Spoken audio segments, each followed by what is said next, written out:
Hey, before we start, just so you know, the podcast comes out on Spotify and other platforms 1 week before YouTube, so be sure to check us out there for the latest updates. Enjoy. Hello, and welcome to the MCTPCast, a podcast from the MCTPTimes, where we give the community a deeper look at some of their favorite servers and the people behind them. I'm Aiden. And I'm Luke. Enjoy the show, everybody.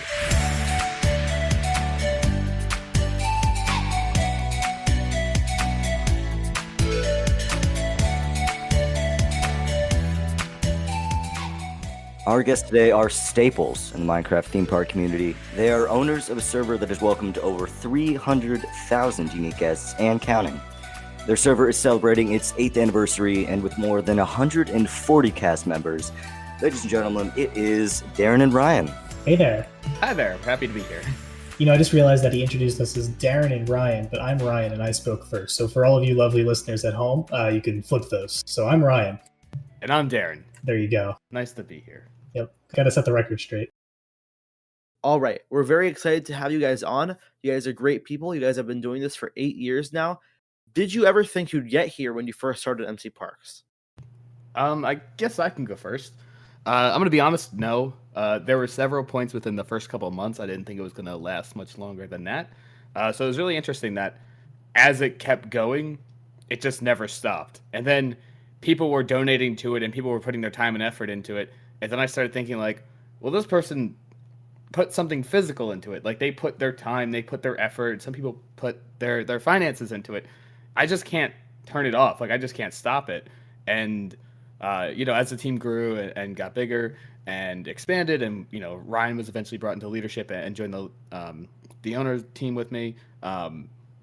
It was crazy, just the idea of thinking like, oh yeah, like at some point we could just turn this thing off. And it's just never been something in my mind that I've registered as like a possibility. So you think it's just going to go on forever? Yeah, I would say so.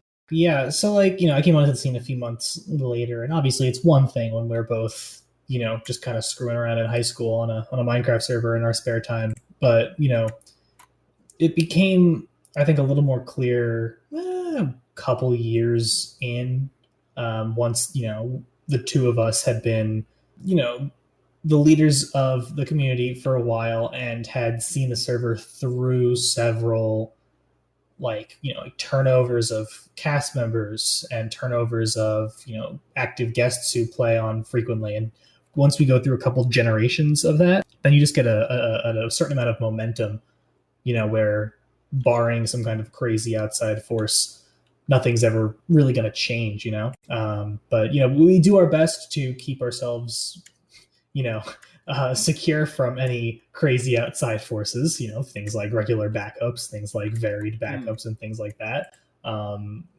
Making sure that finances are spent wisely and stuff like that. But yeah, I really don't see any world in which, we're not going to decide one day, we had some differences of opinion and we're shutting down. Like that's never something that's going to happen to MCParks. It's almost like too big for that to happen. I feel like there's no real exit strategy for us. The amount of backlash we would receive if we decided to just flip the switch one day, I don't think we'd ever be at a point where without major justification that we could make a call like that. And forget even backlash or what people would say about it. Like the two of us just enjoy working on it. We're two people who have full-time jobs and who do other stuff. But MCParks is something that we just find enjoyable. We find it worthwhile. It's great to be a part of so many people's, as far as our cast members are concerned, it's so great to be a part of their sort of professional journey. Like a lot of the times MCParks is the first time that they're working on a team to accomplish something. And they go from MCParks to go work in a customer service position, and if they've been a GR at MCParks, then guest relations, that is, if they've been a guest relations at MCParks, then they have a lot of real relevant skills in order to work in a customer service position. If you're an Imagineer or a technician or on our resource pack team or on our developer team, we feel pretty confident that you'd be able to go off of MCParks and work in some kind of technical field and have an understanding for the project management flows and stuff like that they do, and being able to really teach people skills, whether they've realized that they're learning or not when they're on MCParks, they're definitely learning things. And it's great to be a part of people's lives in that way. It's great to hear people say, "Oh, hey, Ryan, Darren, can I put you down as a reference on my job application?" Or we don't hear from somebody, and then years later they come back to MCParks like, "Oh, whoa, here's X, Y, and Z skills that have really helped me at the internship that I'm working at," or something like that. Those are just awesome things to see. So, those are a few things that really make it worthwhile for us, and another reason why I don't think we'd ever really want to stop doing it. Do you kind of see MCParks as like almost like an internship for some people who are on it on the cast member team?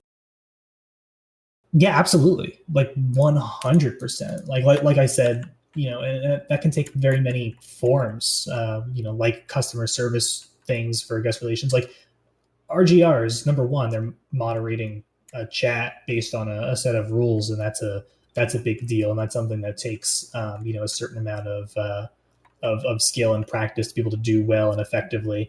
But even outside of that, they're also they're reading people's mute and ban appeals. They're answering support tickets on our feedback hub. Like, I got news for you.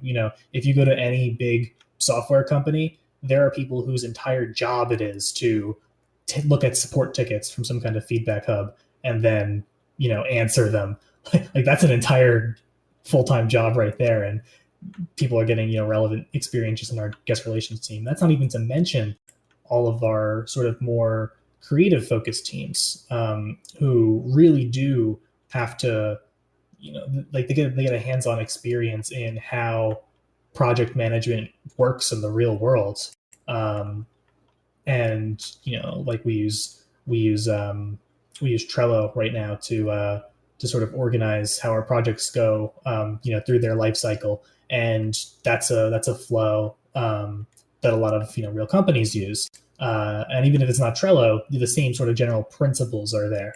And so, like 100% without a doubt, I think that if you're putting a commensurate amount of work into MCParks as a cast member, then you will most certainly have it pay dividends, depending on the job or career path you want to look at into the future. Yeah, it's crazy how big MC Parks has gotten, especially as we approach the 8th anniversary. And I know I touched on earlier that 300,000 number. I mean, that's absolutely insane. I just wanted to ask both of you, like, what were your reactions there? I mean, I know you hit 250,000, a quarter of a million just a few months ago, and here we are now with 300,000 guests. So what were your thoughts? So what were your thoughts of that? I guess I can go first. Also, like, we already today actually we just passed 315,000. So that's about a week and Did a we? half. Yeah, we hit Oh, 315,000 today. So it's crazy that we're still going at the momentum we're going at, and I think it's a real big testament to the work and the quality that the team's doing. And while we may have like large influxes, burn period than a lot of other places, and part of that has to do with just the returning appeal, right? So we have over 100 plus attractions, so there's just a lot of stuff to do, and there's a lot of things to see, and the stuff that we have, I think, is really good. We go in every day with the idea of like, okay, we're working on this ride. Our goal is to make it the coolest thing we can make it, right? And so that's why we keep raising the bar internally with ourselves. Is we just worked on this big project. Now we're taking on this bigger project. Let's make it even cooler. And so to see that come back with community feedback of having 300,000 guests is, incredible. It was a number I never thought we would hit. mm-hmm. Last year, I think it was in May, we hit 200,000. Absolutely bonkers that since then we've tacked on another 115,000 people. We hit 300,000 in the middle of the night, and it was a couple big shout outs from some YouTuber friends that really helped push us that last couple hundred over. But it was really awesome to be there. We ran every single fireworks show we had, and it was just a really nice celebration.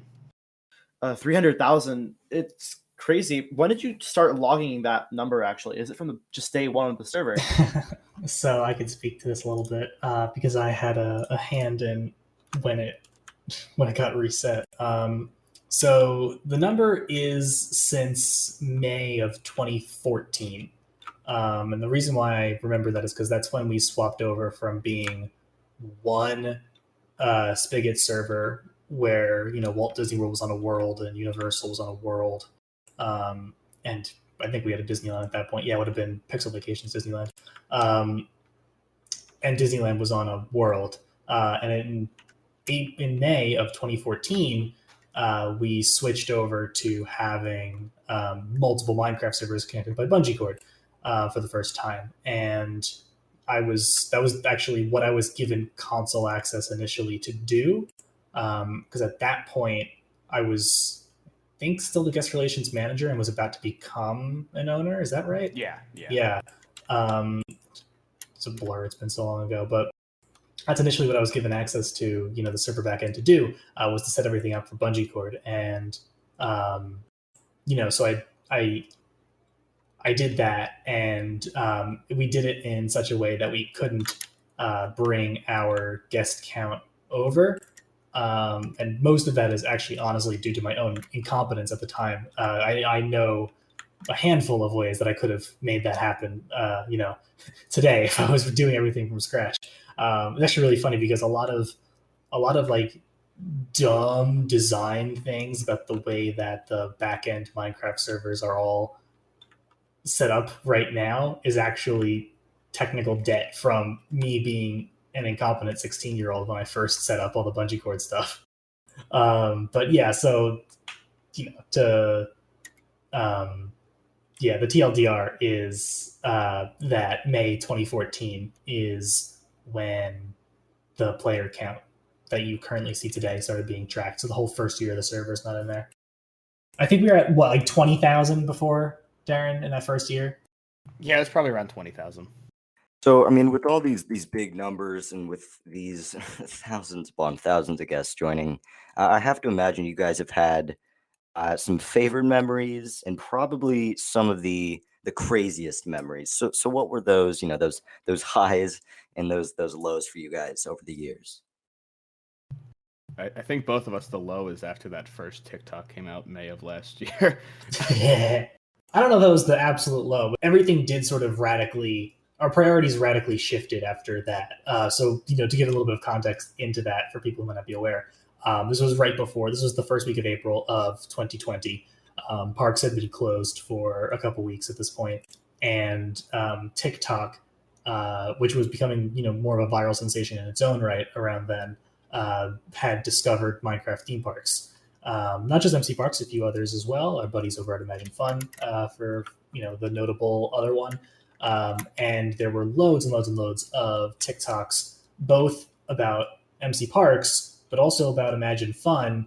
And then people were just searching Minecraft Disney in Google, where at the time we had the best SEO in that category. I really don't know if we do anymore because I have honestly stopped looking at it because it's not a big growth spot for us anymore. Now TikTok is, but people kept finding MCParks from these TikToks, and so they were coming online in droves. Here I actually have our stats open right now that I can go and look, but we had something crazy number of guests join that first day of TikToks. I believe it was, hold on, got it right here.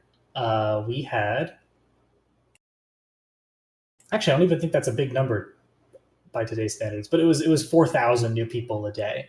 And that was a lot for us to handle. And there's a lot of software that we had that was not supporting it. There were several bottlenecks. And so the whole week after those TikToks came out, I mean, I like to joke that it was like being a member of a fire department and wake up in the morning. It's like, all right, what fires we have to put out today? Because there's always something crazy going on, and we had to figure out, all right, what's the big breaking bug that we have to fix today that happens when this system gets stressed a lot. It was kind of upsetting because we were just getting ready to celebrate our 7th anniversary, and we had a bunch of awesome plans that we had to shelve and are still shelved to this day. But yeah, so yeah, it's great to have lots of new people come on, and it's been a blast. But it was definitely a challenging thing for us to deal with. Darren, go ahead and say what your high was going to be, because it might be mine too. So I have a bunch, right? So like the general one is any interaction I have with somebody who tells me that like the server had any sort of positive impact on them, like super broad, like those sort of interactions. I just love getting messages on Discord or DMs on Twitter. But my personal favorite was it was in the middle of June, I think, or around June-ish. I got woken up by a bunch of tweets from friends and a bunch of like messages and a couple Snapchats and stuff, and then somebody saying like, "Hey, get on Twitter right now. Jack Patilla's on your Minecraft server, and he's live streaming with somebody." And I was like, "Oh my god, what's going on?" And so I get on there, and I was a long time Rooster Teeth and Achievement Hunter fan, and so I wake up, I get myself ready, and I go over to my computer, and sure enough, like there he is walking around MCParks with like a couple other people, and I was like, "Oh my gosh, this is crazy." And then a few hours after that, he ended up messaging us and reached out to film a couple videos that would go on the Rooster Teeth and Achievement Hunter channels. And so that's personally my favorite, just from like a sheer fanboy standpoint. But besides that, stuff like the first ever Happily Ever After and kind of ramping up to get that done. In addition to that was Tower of Terror opening recently.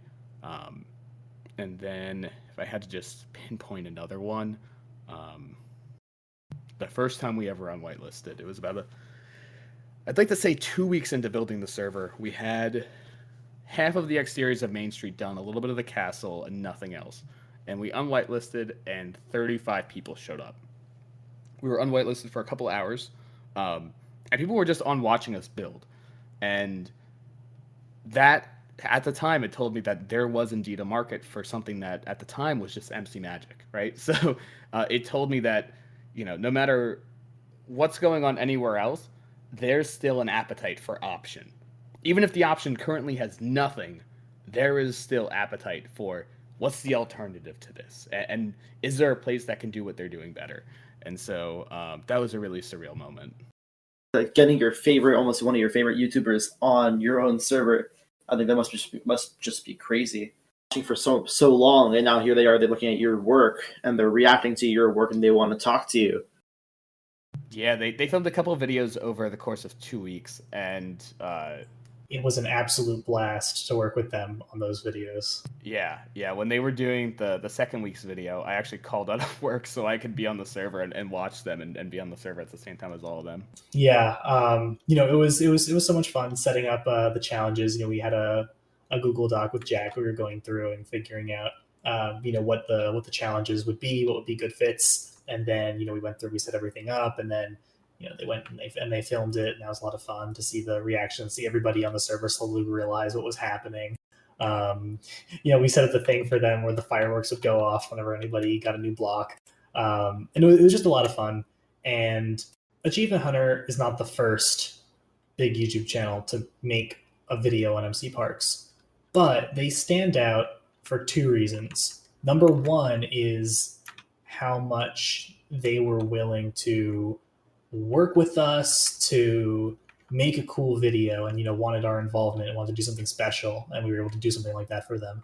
As opposed to some other YouTube channels who maybe just hop online, make a video without warning us, especially a channel that has over 1 million subscribers, just making a video, putting it on their channel, not naming any names here, but people have done that, and then especially sometimes nobody named Carson. Yeah, nobody named Carson has ever done that. I guess he's been canceled. It's okay to talk about him bad, right? Yeah, he has me blocked on Twitter, so I don't care. There you go. But yeah, call me Carson. He made a video, which is like, it's a marginally funny video. I enjoyed it. I laughed at it. There were a couple funny moments there. That being said, definitely not family friendly in any way. So keep that in mind if you're gonna go seek it out. But his fan base, not the best as far as, and so like even like a year after that video came out, there were still Carson trolls coming online every now and then. And that's just something that's a hassle for our guest relations team to deal with. By contrast, this is the second way that Achievement Hunter stood out. Achievement Hunter's fans are, on the whole, awesome and so much more wholesome and supporting. I don't know if that's just because at this point people who are Achievement Hunter fans are probably older on average. Probably has something to do with it now that I think about it. But they were just super supportive, and all the new guests that we came online is like, oh hey, I'm here from the Achievement Hunter video. Like, all a bunch of great people, and some of them are cast members on the server now, and that's just a great moment. Yeah, so Darian mentioned Happily Ever After as another high point. Definitely for me as well. Not so much the premiere when I was just super stressed out and seeing what the bottlenecks were, but the development period of the show. I'm on record in some YouTube videos as saying that it's almost like the Apollo program of MCParks, and it was in many ways, because we were. I say it's like the Apollo program, not because it was like a hard thing to do, but the Apollo program demanded lots of investment for some big pie in the sky goal of putting a man on the moon and returning him. But in doing so, all of the work that they had to do to develop the technology to make that possible had knock-on effects of a bunch of other really useful technologies that had applications outside of the Apollo program. And Happily Ever After is very much the same way for us. It's where we really developed a lot of the project management, kind of flow that we use for all of our projects, big and small these days. It was where we developed several new effects for doing things like having lines of different kinds of particles that move at different rates. Having our spotlights and what we call blockimations. Those are the falling sand entities that move around, with like blocks are animating around. Like blockimations were made initially for Happily Ever After. And just developing each of those little ones, lasers, which are like spotlights with particles instead of the ender crystals, and many more that I'm not mentioning now, but like creating each and every one of those involved a conversation with our technicians. We kind of talk about, okay, well, what's the feature that we need to get this effect done right? And then once we develop it, okay, what about the syntax of the command is kind of cumbersome for you to use? Can we change that in any way? And then making sure that this command and this feature is going to be something that we can use elsewhere other than Happily Ever After, because it's a waste of effort if all the effort you're putting into something is only going to be used for one thing. Because then if you want to do something similar somewhere else, you have to completely do everything again. And so when you're doing things that are software based like that, having those abstractions and taking the extra work to make something portable to another project is just such a big deal. And we were able to do that in a good way for Happily Ever After, such that our technicians feel empowered to make awesome effects on other projects as well. And so that was just a really, really, really fun project, and just laid the groundwork for so many flows that we have now. Yeah, I remember the day that Happily Ever After was premiered. I was there, and it was really surreal because there were 100 guests plus on the server, and that was one of the first times I had seen that. That was before. Now 100 is kind of the norm, and it was crazy, and it was laggy, but it was very crazy. It was very great. Yeah. So around the time of Happily Ever After, we were also getting into using a lot of ornamental armor stands around the parks. Like for cast member NPCs and for like little decorations here and there, which I think look awesome. And for what I think is the peak of that art form, you should definitely check out our Walt Disney Presents One Man's Dream Theater in Hollywood Studios when we open that next week. But while they look great, they definitely by default take a lot of server processing time because the server is still going to be ticking over all of those armor stands every tick, whether something is happening to them or not. And so Happily Ever After was kind of the impetus for us. And, we're looking at all the timings reports, we're looking at all of the telemetry from that show to be like, well, how can we optimize this? And we realized, how much computing time was being spent ticking over armor stands. And we're like, well, we want to use more armor stands because we just like the art style of that. So how can we make it so that's something that's viable? Like, well, what we landed on was making our own entity manager that runs on a separate software thread from the main server process, and so we can, really kind of have as many of these kinds of entities as we want and not have them bog down the server at all, which is just really, really neat. Now, granted, we have other bottleneck issues now too, but none of them have to do with the server's TPS. Even when you're on Walt Disney World and MCParks and it's really, really, really laggy, the server is still at 20 TPS, I promise you. That's a Ryan guarantee right there. That's a Ryan guarantee most of the time. If there's ever TPS drops, it's because there's a train cards leak somewhere. All right, I think now is a good time to take a break since our next question isn't really related. So let's take a break. We'll be right back after this short break. Well, welcome back. And, I think we're going to shift the conversation a little bit to this COVID-19 pandemic that we've all been living through. I know as, real theme parks are reopening and some of them have been open, but when they were closed in the height of the pandemic, I know that this Minecraft theme park community just kind of shot up. Everybody wanted to go on these theme parks. And I mean, the best place to do it was Minecraft. But the question that I have is, do you think the popularity of these Minecraft theme parks, not specifically MCParks, but the community as a whole, do you think, the popularity will kind of dwindle or go down now that the pandemic is kind of, it's slowing, and hopefully we can go back to Disneyland and other theme parks soon?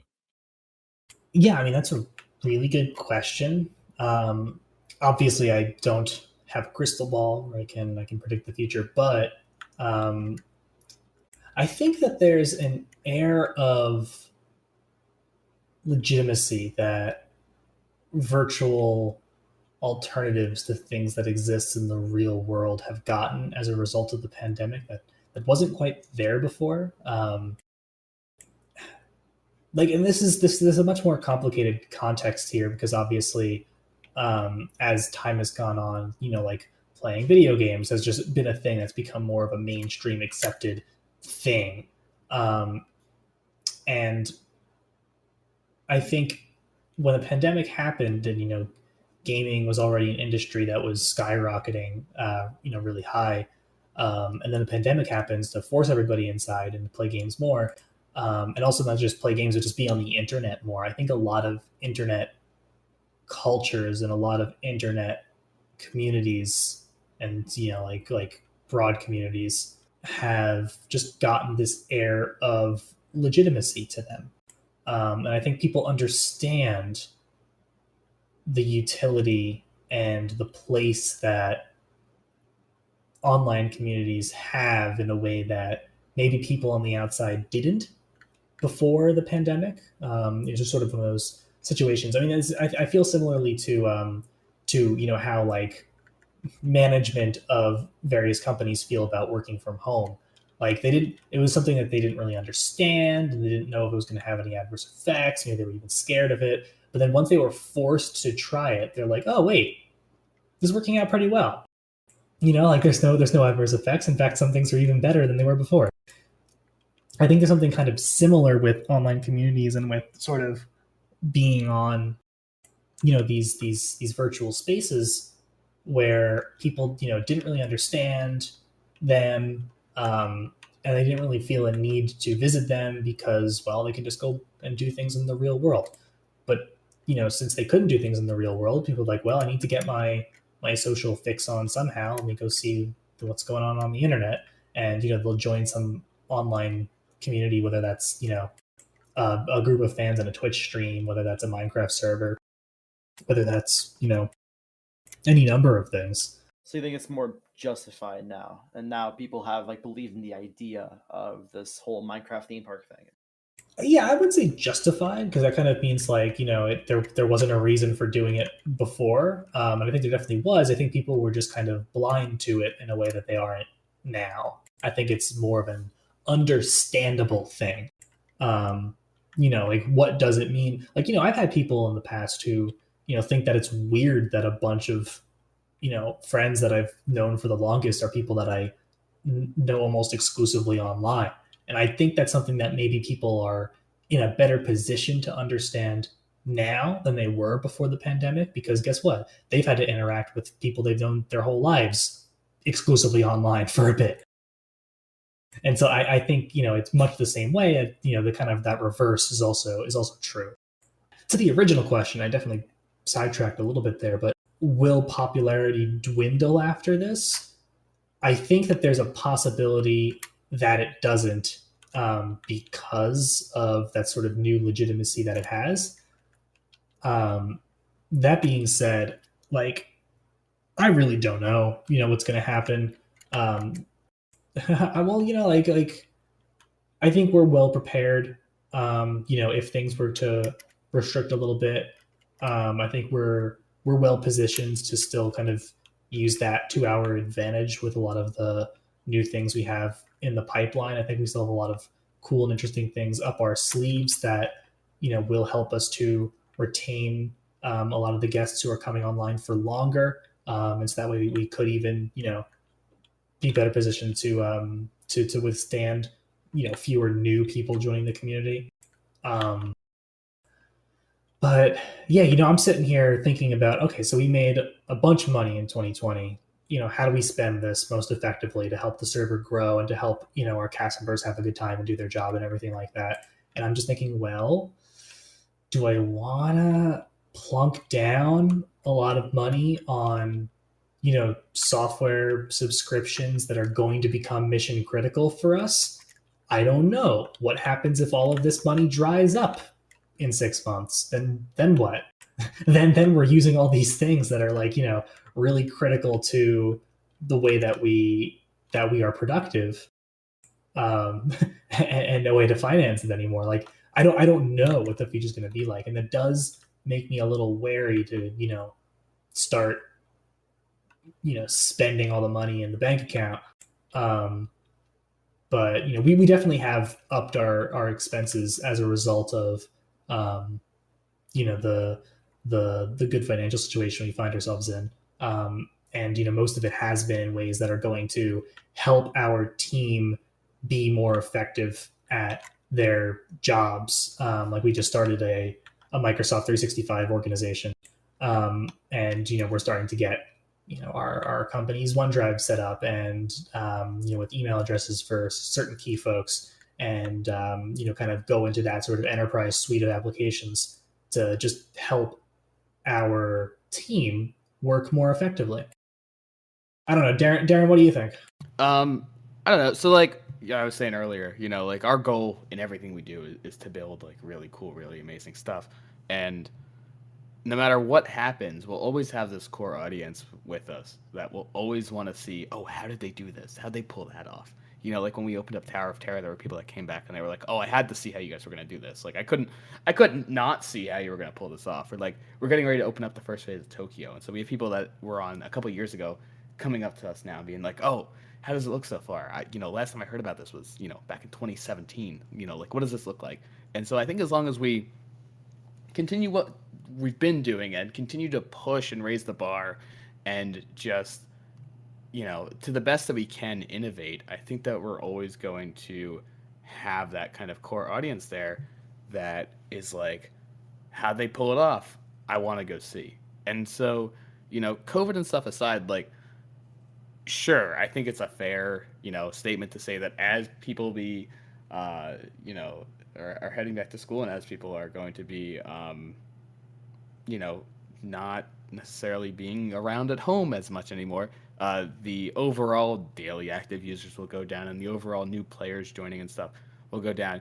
But we don't really care about those numbers, right? So, like, what I mostly care about is building that connection with somebody that wants to come back and see how we've done, X, Y, and Z attraction, and how we've worked on X, Y, and Z show, and all those really cool things that we tend to, hyper focus our time on too. Um, that's the market I care about. Like for example, we were prepping to open up a couple areas last year in the fall, and we didn't feel that they were quite up to the standard that we wanted them to. And so, while unfortunate that we didn't open up Adventureland in the fall, and while unfortunate that we didn't open up Tokyo in the fall, prepping them up for this upcoming week's openings has been well worth the wait. It's been a lot of stress off the team, but I also think it's a much better looking final product because of it. Yeah, I just want to reiterate. I'm speculating about what I think that the numbers will do in the future as the pandemic subsides, but it doesn't matter as far as what my interest in working on MC Parks is. Whether there's 20 people online, on a day, or 200 people online at a time, or 2,000 people online in a day, the interest that I have is still there. It doesn't really matter like how many unique guests we get or how many concurrent guests we get. It's just about, again, just making cool things, having fun, positively impacting people's lives, um, and all of that. I mean, I also I think that we tend to, as MC Parks, attract a type of guest who is a lot more focused on little details of things, and I love that about the guests who I feel always a right fit for MC Parks. The other day there was a guest who made a bug report on our feedback hub because the security cast members at the Disneyland gate have the wrong colored shirts, the wrong colored uniforms. I love seeing things like that. I love it when people think that this is the thing that I think needs to be improved about this server. Because number one, we do try to keep stuff like cast member costume colors accurate to what they are in real life. We do try to do things like that. And it's great that people have that close of an eye for what we're working on, and care enough about the project to tell us about it, because we want to get those kinds of things right, because that's part of how we take pride in our work. I mean, as we're all kind of speculating about what could, I guess go wrong over the next few months, I did want to kind of end out on a question of what could go right. Where do you guys see MC Parks going in a few years? Or I guess, what are your hopes for MC Parks over the next few years? Currently, so I've been saying this for 5 years, and unfortunately, my dreams and ambitions always get pushed back because life, because obviously this isn't the thing that I'm doing full time. But that being said, MC Parks is presently kind of like a build museum with gameplay elements. I think it has the potential to be much more of a fully featured MMORPG that just happens to be set in one-to-one copies of theme parks. I 100% think that's something that is doable. I think that's something that we can get to. And I think it's something that we're definitely moving towards, albeit slowly and with lots of forks in the road and little side quests, because our cast members want to work on a lot of other projects too. But yeah, It's almost like that changelogs channel in the MC Parks Discord server. I remember the original meeting where you were talking about how you wanted that vision. Yeah, I mean, I've been saying it for the better part of a decade now. But it's on its way, I promise. My expectation, just for the community as a whole, is whether or not growth happens, innovation occurs, right? So if there was just one team of people working on one specific thing, there's nobody really pushing in that. Like you can coast for a very long time without really having the need to push and to drive forward. Luckily, we have the external elements of the real life parks, and they're always pushing and driving innovation, and so we have to match that. But there's also this sense of like faux competition that exists, right? So like with MCParks, we try to like I said, do the best that we can with what we have, and when we don't have the tools that we have, or if we don't have the tools that we want to do the best thing that we can, we make room for innovation somewhere. And as long as there's at least one player, other players will naturally pop up, right? So, and not necessarily like Minecraft players. I'm talking like players in the community, like servers. A rising tide lifts all ships, sort of thing. And so, as long as that innovation is continuously occurring, and everyone is still trying to do this one same thing that we've all been doing for, for some of us a decade now, it's always going to have this positive impact on the community, as long as it maintains, this friendly sense of competition, and doesn't turn into this toxic, like hate-filled mess. That friendly competition will always push forward and will help everyone else grow. Like Ryan said earlier, we're not necessarily in it for the numbers aspect of it. We don't really care about what our metrics are on like a holistic scale of what we're doing here. We're just trying to do something really cool. And as long as it's us and at least somebody else doing something really cool, I think that the community will prevail. So I don't really see any sign of it stopping. I know personally we have no sign of stopping. Even if there's nobody on MCParks, we're going to keep paying for it until until the money dries up. So Until bankruptcy. And even then, like if there was really nobody on it, it wouldn't be that expensive to run, so we'd probably just split it. Yeah, there's no reason why we'd ever really have to stop it, as long as there's any interest at all. And even if we just we'd still want to have it up for even if it's like it's 20 years from now and people want to go reminisce on the server they used to work on when they were younger. Like there's no reason to take it down pending disaster. And I have to say, I'm pretty sure. I think we're all hoping that these communities and these parks all remain special for a long time. Yeah, definitely. Yeah, I think. All right. Thank you guys so much for being here. Thanks for taking your time out of your day to record this with us. It's been very, very fun talking to you all. Our pleasure. I appreciate you having us on here. Yeah, of course. We love your work. We love seeing what you guys do. We're excited for what's coming up next. I feel like if someone's reached this point, the podcast isn't really necessary. But if you'd like to plug MCParks or your own Twitter/socials, go ahead. Minecraft Parks on Twitter, Minecraft Parks on TikTok. Yeah. And then discord.gg/MCParks is going to be the best spot for you to go, or just MCParks.us on the old interwebs, and you'll find links to everything else. But I anticipate that that's not going to be news to anybody who is hearing these words. It's true. Turn on notifications on our Discord. When we do announcements, they're usually pretty cool. There you go. I look at the server insights page on Discord, and I see how many people have muted the channel today, and it's real sad. But there you go. It doesn't look very good. No, it's fine. All right. Thanks for everyone for listening to the podcast. Thanks for you, Ryan and Darren, once again. You can find this podcast anywhere you listen to the podcasts. Make sure to check out our website at MCTPTimes.media.